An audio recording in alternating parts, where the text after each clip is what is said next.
Ladies and gentlemen, what's going on? I hope you guys are doing exquisitely well.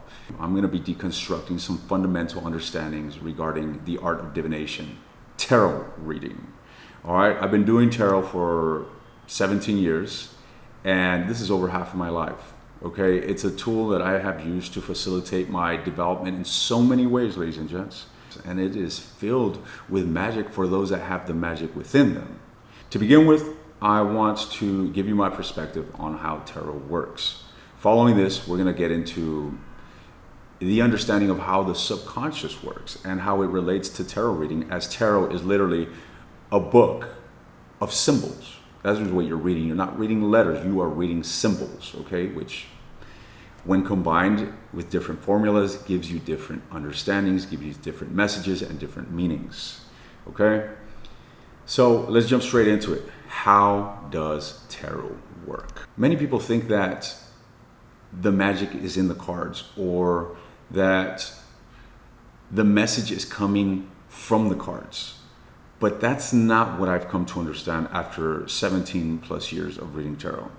I've come to understand that the message comes through us, and it manifests, it materializes through the cards.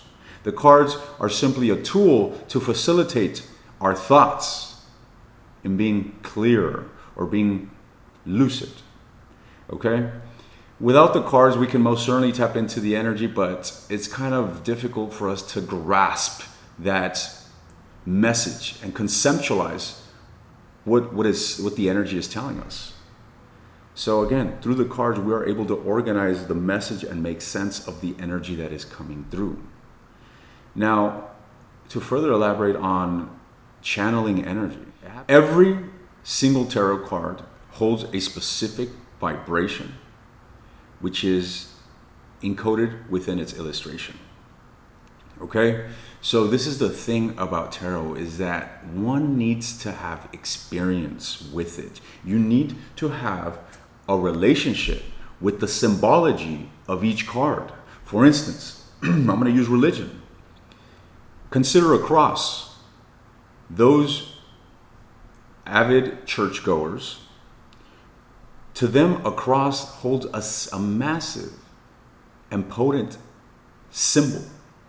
When they see a cross, there's an energy that is invoked within them. When they walk into a room and it's filled with crosses, it gives the room, the space, an energy.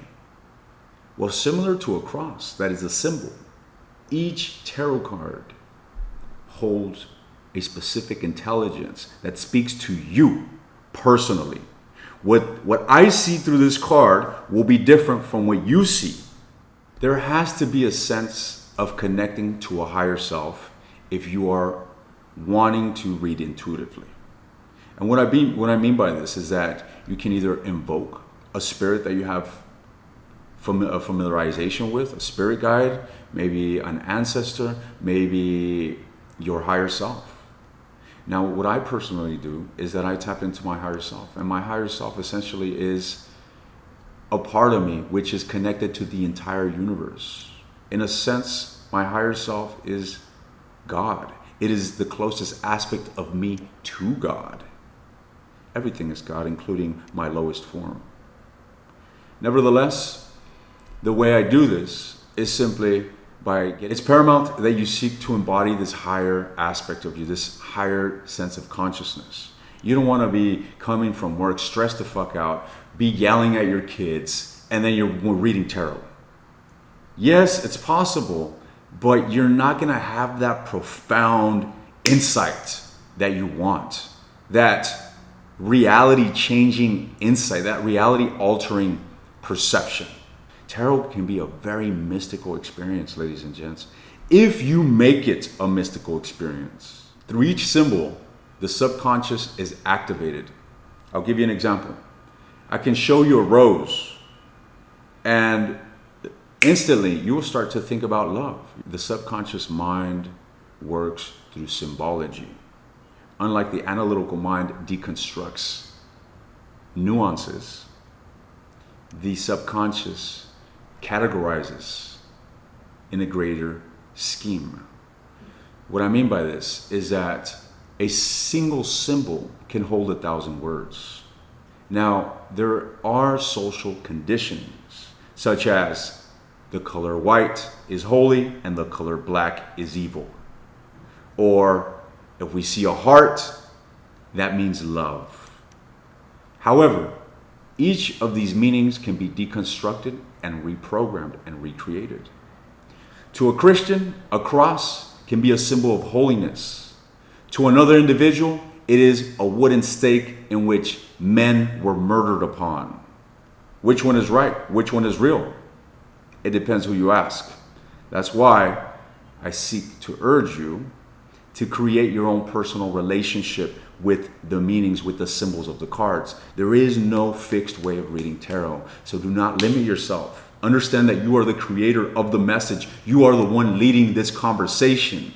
You are the one unearthing and deciphering the message to bring it forth and communicate it to the rest of whomever it is that you're connecting with, whether it be an audience, whether it be someone that you're reading for, or whether it be yourself. Which leads us to the next question. Can you read for yourself? You can absolutely read for yourself, but you have to be able to rise above the ego. I'm going to use you as an example. Must you stick to the manual in order to read tarot? Hell no, ladies and gents. I touched on this already. Energy work is absolutely malleable. Okay? It is your own personal belief that holds the power of all sorts of magic, all sorts of occult practices. This is what we term chaos magic. While ceremonial magic is more so fixed and ritualistic, and you follow steps, which I practice quite often. As a matter of fact, I just did a ritual.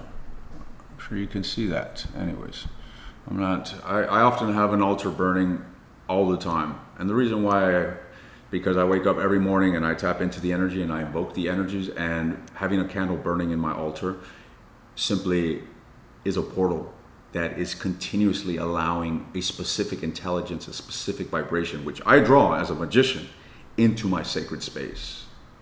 What I seek to say is that this is not ceremonial magic that we're practicing. This is more so along the lines of chaos magic, which entail you are constructing. You can take from one tarot reader and another reader, and you can mix it all together. And at the end of the day, you're going to create your own formulas, your own spread, your own conversation methods with your higher self, with the spirits that you're connecting with. Do you need to be intuitive or psychic in order to get accurate tarot readings? No, you don't. Beginners can stick to the traditional meanings of the tarot cards, and you guys can most certainly still get an accurate tarot reading.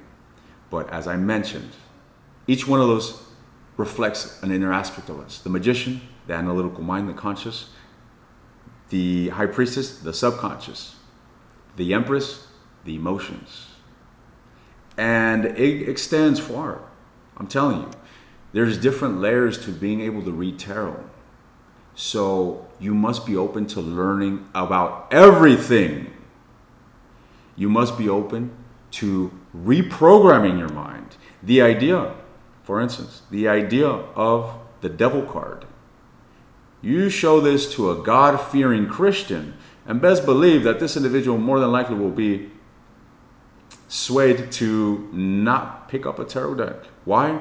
Because of a conditioning that this individual's underwent, possibly since childhood. Little does this individual know that the devil card in tarot teaches liberation. It teaches unchaining one's self, overcoming self-imposed obstacles. This is self-empowerment. But this is an occult symbol. To those that are uninitiated, they see the devil and they're going to run for the fucking hills. So one must be willing to deconstruct old paradigms and conditions that have been imposed upon them. Ladies and gents, this is but the surface of what I want to touch on when it comes to learning tarot.